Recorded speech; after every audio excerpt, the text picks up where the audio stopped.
প্রথম কারণটা হচ্ছে যে আমরা নিজেরা হানাহানির মধ্যে ব্যস্ত, একজন আরেকজনের বিরুদ্ধে বিষোদ্গারে ব্যস্ত। এটা একটা চমৎকার সুযোগ অপরাধীদের জন্য। যেহেতু আমরা একটা অরাজক পরিস্থিতির মধ্যে বিরাজ করছি, তারা খুব ভালোভাবেই জানে যে এই সময়ে যদি এই সমস্ত অপরাধ করা যায় তাহলে এখান থেকে পরিত্রাণ পাওয়া সম্ভব। সেই কারণে এই অপরাধগুলো হচ্ছে। আমরা যদি সংগঠিত থাকি, একত্রিত থাকি, তাহলে অবশ্যই এটা সম্মিলিতভাবে মোকাবেলা করা সম্ভব হবে। Police, RAB, BGB, PGFI, NSI এগুলো দেশের জন্য এত বছর স্থিতিশীল রাখা হয়েছে। এটার কারণ হচ্ছে এই সশস্ত্র বাহিনীর বহু সেনা সদস্য, সিভিলিয়ান সবাই মিলে এই অর্গানাইজেশনগুলোকে, অসামরিক, সামরিক সবাই মিলে এই অর্গানাইজেশনগুলোকে এফেক্টিভ রেখেছে। সেই জন্য আজকে সুন্দর, এতদিন ধরে আমরা একটা সুন্দর পরিবেশ পেয়েছি।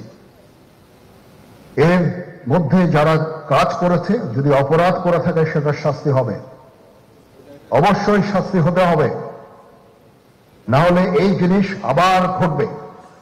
আমরা সেটাকে বন্ধ করতে চাই চিরতরে, কিন্তু তার আগে মনে রাখতে হবে আমরা এমনভাবে কাজটা করব এই সমস্ত অর্গানাইজেশনগুলো যেন আন্ডারমাইন না হয়। আজকে পুলিশ সদস্য কাজ করছে না, একটা বিশাল বড় কারণ হচ্ছে অনেকের বিরুদ্ধে মামলা, অনেকে জেলে।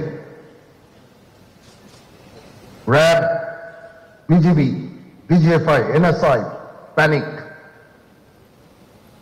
বিভিন্ন দোষারোপ, গুম, খুন ইত্যাদি তদন্ত চলছে।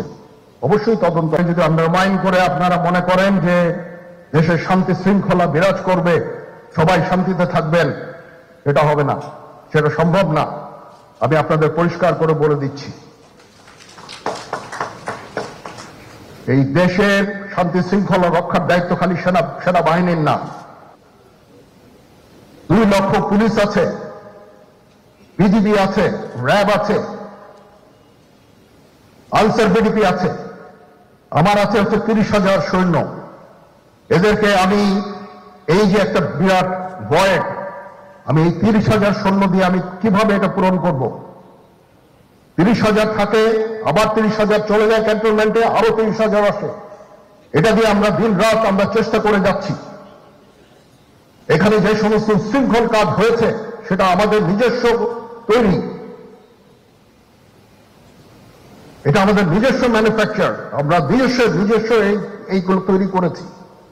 এই বিপরীতমুখী কাজ করলে দেশে কখনো শান্তি শৃঙ্খলা আসবে না। এই জিনিসটা আপনাদের মনে রাখতে হবে।